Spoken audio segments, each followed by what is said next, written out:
from the definition of negation and or there the parallel, there are three gates.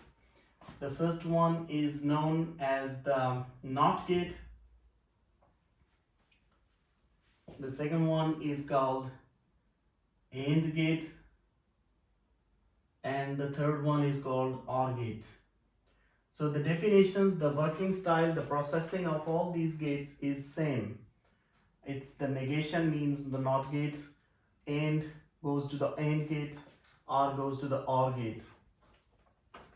And so simply the rules are very simple, that the NOT gate will have one input and it will give you one output.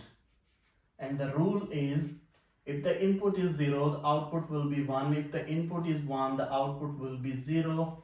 This is just like similar to the negation rule. If you are negating P and P is true, then negation P is false. If P is false, negation P is true.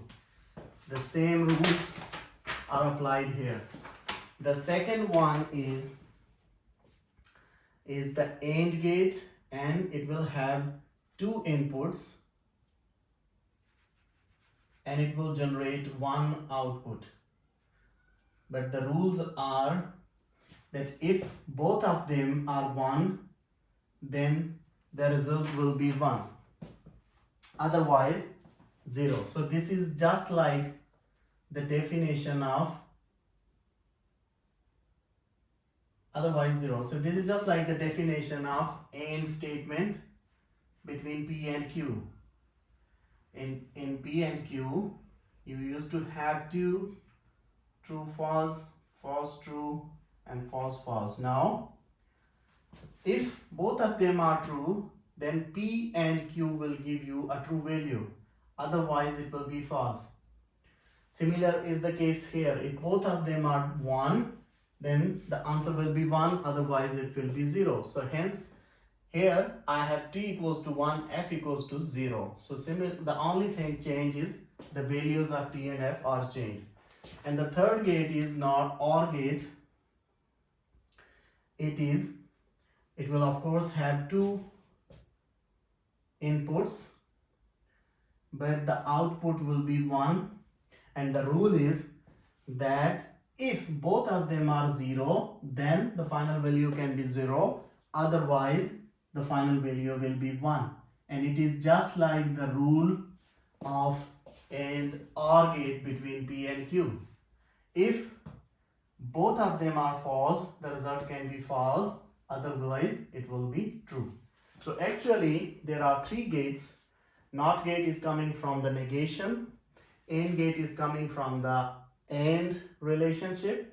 OR gate is coming from the OR relationship between two statements, two expressions from the chapter of logic. And there are some rules when you are building circuits in electronics. There are some rules. The first rule is that input wires can never be combined without a gate. Never combine any two input wires. For example, if there are two wires coming and you cannot connect them together without any gate. You can connect them using a gate, but you cannot directly connect them together without any gate. So the input wires can never be combined together without any gate. The second thing is that you can split the input wire to make multiple inputs. Means your wire, for example, we have done in the case of parallel circuit, we split the input wire into 2 and then finally it became 1 again and it goes to the bulb. So we have splitted the input wire into 2 wires. So you can do that, it's possible for you, but you cannot connect the 2 input wires into 1. And output wire output can be used as input. For example, if this is an input for a certain gate and this gives an output, now there is another gate, it can become, there is another gate G2, this was G1. Now this wire was an input for G1 and the outcome was output, but this wire is again an input for the G2. So the same wire which is an output for G1 is an input for G2. And the fourth rule is that you can never use output as input of the same gate. Means this is an output wire for this gate 1 and this is an input wire for gate 2, but you can never say that this output wire can become an input wire for the gate 1. So for the gate 1 it will always remain an output wire, but it can be used as an input wire for another gate. So for the same gate the status of the wire will never change. Let's try to build up the input and output table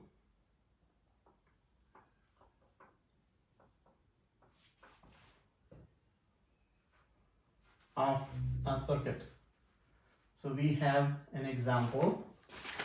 If I have a gate like this, if this is an input for a NOT gate, I'm saying this is P, and another is an input for, and here I have another gate which is, I'm saying, AND gate. Now the output of this NOT gate is input for the AND gate, and this Q is directly going into the AND gate, and they are giving me a value R. Now first thing, you must make sure that your gates must follow their definitions. A NOT gate can only have one input, so it's true here. AND gate will have two inputs, so it's true here.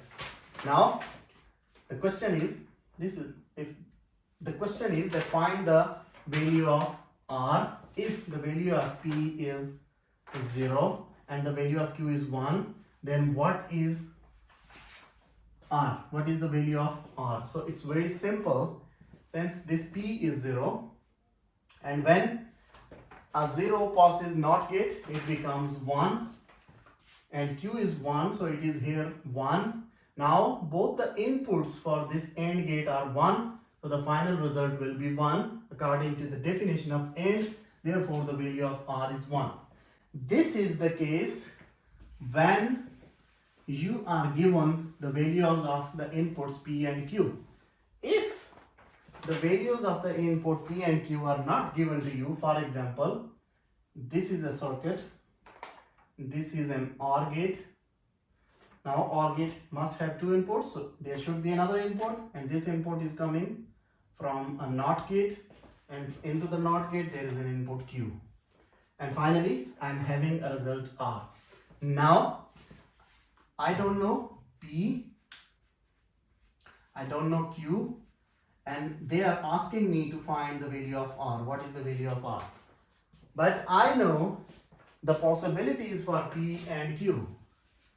P has two possibilities. It can be 0, it can be 1. Q has two possibilities, 0, 1. So from here I know that there are 4 possibilities for P and Q. So I can simply construct the table just like the truth tables. Now what's happening? P is directly going to the OR gate, but Q is, before going to the OR gate, Q is passing through a NOT gate. So the value of Q will change according to NOT. So I have to build up another I can build up another column, and I can say, okay, negation of Q, because a NOT gate is simply a negation. So the values of Q will change because of this NOT gate.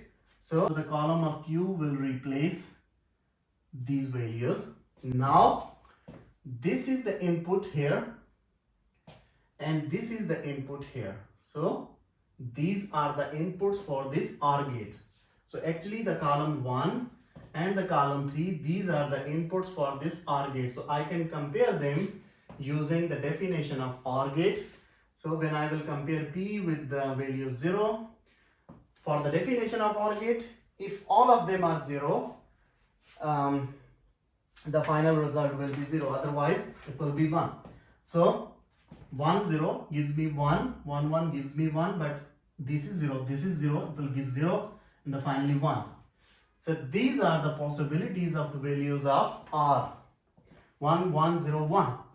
If the value of P is 1 and the value of Q is 1, R will be 1, but the value of Q is changing because of the definition of NOT. So I have 4 possible values for the R when I do not know the values of P and Q.